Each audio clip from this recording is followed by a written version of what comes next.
Come closer, a tale is about to unfold.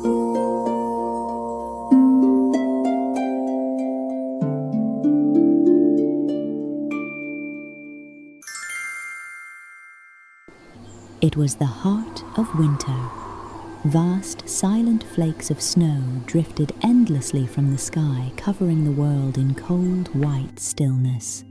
Inside a royal chamber, a queen sat sewing beside a window framed in deep black ebony. As she gazed outward at the falling snow, her needle slipped, her finger was pricked, and 3 bright drops of blood fell onto the snow below. She watched the crimson stain spread across the white surface and whispered with longing, "Would that my little daughter may be as white as that snow, as red as the blood, and as black as the ebony window frame." Time passed and the child grew. Her skin was white as snow, her cheeks flushed like blood, and her hair shone black as polished ebony. She was called Snow White. But happiness did not last. The queen died, and before long the king married again, a woman of dazzling beauty, yet filled with pride so fierce she could not endure the thought that anyone might be fairer than she. She possessed a magical mirror and would stand before it daily, asking, "Tell me, glass, tell me true, of all the ladies in the land, who is fairest? Tell me who." And the mirror always replied, "You, queen, art fairest in the land." Years passed, and Snow White blossomed into a radiant young woman, her beauty shining brighter than the dawn itself. One day, the queen stood before the mirror as usual and asked her question, but this time the answer struck like thunder. "You, queen, mayst fair and beauteous be, but Snow White is lovelier far than thee." Rage froze the queen's heart. Pale with envy, she summoned a servant and commanded, "Take Snow White into the deep forest, that I may never see her again." The servant obeyed, leading Snow White far into the wild wood. But when she pleaded for her life, his heart failed him. "Please." "I will not harm thee, thou pretty child," he said, and left her there alone, hoping the forest might spare what he could not protect. Snow White wandered through the darkening woods in terror. Beasts roared in the distance, shadows moved among the trees, but none touched her. At last, exhausted, she stumbled upon a small cottage glowing faintly in the evening light. Inside, everything was neat and strangely tiny. On the table stood 7 little plates with 7 small loaves, 7 glasses of wine, and 7 sets of knives and forks. Hunger overcame her. She tasted a little from each plate, drank a little from each glass, and then tried the 7 little beds. One was too short, another too long, until at last the 7th fit perfectly, and there she fell into deep sleep. Soon the masters of the cottage returned, 7 dwarfs who mined gold in the mountains. Lighting their lamps, they immediately sensed something was wrong. "Who has been sitting on my stool? Who in eating off my plate? Who has been picking up my bread? Who has been meddling with my spoon? Who has been handling my fork? Who has been drinking my wine?" Then one cried, "Who has been lying on my bed?" and the others rushed in until they saw her. They lifted their lamps and stared in wonder. "Good heavens! What a lovely maiden she is!" And careful not to wake her, they let her sleep while the 7th dwarf shared the other beds by turns through the night. In the morning, Snow White told them her story. Moved with pity, they said, "If you will keep house for us cook, wash, knit, and spin, you may stay, and we will protect you." And each day they went to the mountains to dig for gold and silver, warning her, Take care. Let no one in, as the Queen may find out soon that you are alive. Meanwhile, believing Snow White dead, the Queen stood again before her mirror. Tell me, Glass. Tell me true. Of all the ladies in the land, who is fairest? Tell me who. The mirror answered, You, Queen, thou art fairest in all this land, but over the hills in the greenwood shade, where the 7 dwarfs their dwelling have made, there Snow White is hiding, and she is lovelier far, O Queen, than thee. The Queen trembled with fury because she knew that the mirror always spoke the truth, and she had been betrayed by the servant. She could not live with knowing that someone else was more beautiful than she was.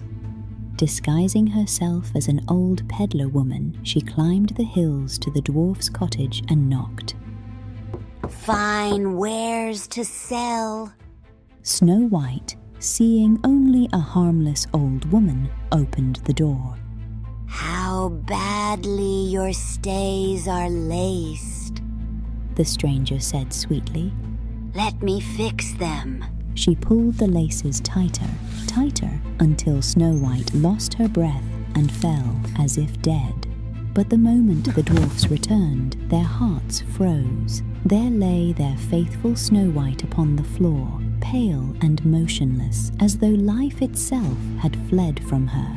Grief seized them, for they believed her dead.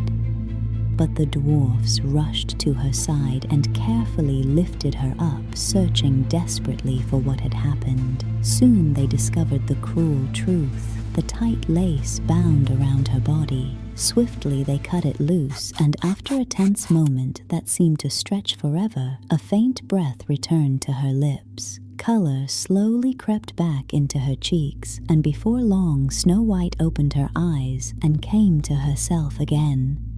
The old woman was the Queen, they warned. Let no one in again. When the Queen returned home, she went at once to her mirror and asked her usual question, and to her fury, the mirror replied that Snow White still lived and was lovelier far than she. Her hands trembled with rage, disguising herself again but very different from the one she wore before, and took with her a poisoned comb to the dwarf's cottage. Snow White refused to open the door, but the Queen tempted her by passing the beautiful comb through the window and said, Just look at my beautiful combs, and handed her the poisoned one. It was so lovely that Snow White picked it up and placed it in her hair to try it. But the instant it touched her head, the poison worked so swiftly that she collapsed, senseless to the ground.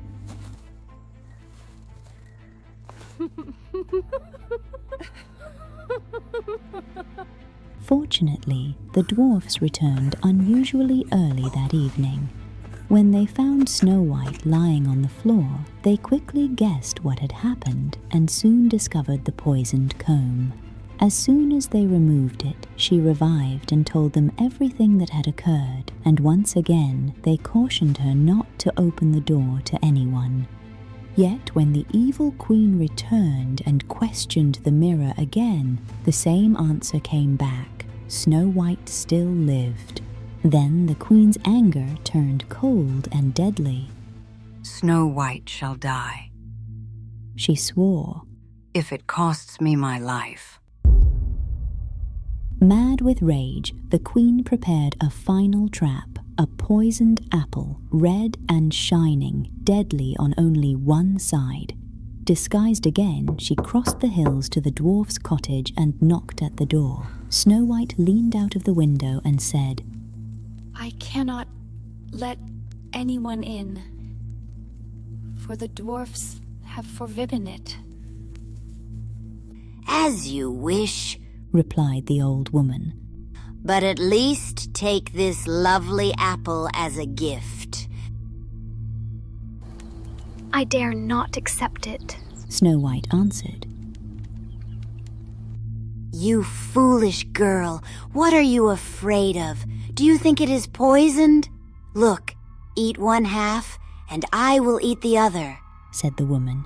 Unbeknownst to Snow White, the apple had been cleverly prepared so that one side was harmless while the other was deadly. The fruit looked so tempting that Snow White could hardly resist, and when she saw the old woman take a bite through the window, she finally gave in. Yet scarcely had she tasted her piece when the poison took hold, and she fell lifeless to the ground. "This time nothing will save thee," the queen whispered.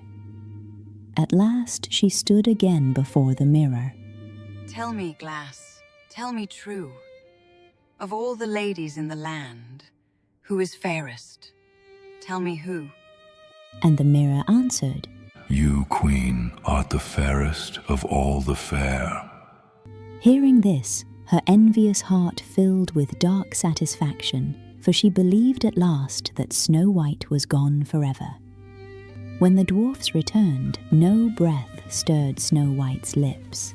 Unable to bury her beauty beneath the earth, they laid her in a glass coffin upon a hill, her name written in gold, and that she was a king's daughter.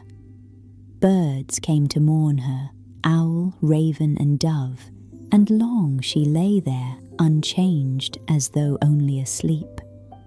At last, a prince passed that way. Seeing her, he read the golden inscription and begged the dwarfs to let him take her with him. Though they refused at first, they finally relented. As the coffin was lifted, the jolt dislodged the piece of poisoned apple from her throat. Snow White opened her eyes and cried, Where am I? You are safe with me, said the prince, telling her all that had happened. I love thee more than all the world. Come to my father's palace and be my wife. And she agreed. A magnificent wedding was prepared, and among the guests was invited the queen herself. Dressing in her finest robes, she asked her mirror one last time. The mirror answered, You, lady, art the loveliest here, I ween, but lovelier far is the new-made queen. Burning with rage and curiosity, she went to the feast, and there saw that the bride was Snow White. Overcome with fury, she fell ill and died. And Snow White and the prince lived and reigned happily over the land for many, many years. Little Snow White is a story about the quiet power of innocence, kindness, and resilience in the face of envy and cruelty. While jealousy seeks to destroy what it cannot possess, true beauty, the beauty of a gentle heart, patience, and goodness, cannot be erased by malice. The tale reminds us that darkness may triumph for a moment, but truth and purity endure, and in time they are restored to their rightful place. Even when surrounded by danger, those who remain kind, steadfast, and hopeful will find protection, unexpected allies, and ultimately the happiness meant for them. What did you think of today's story? Let us know in the comments, and don't forget to hit like and subscribe for more tales from around the world. If there's a story you'd love to hear next, share it with us below.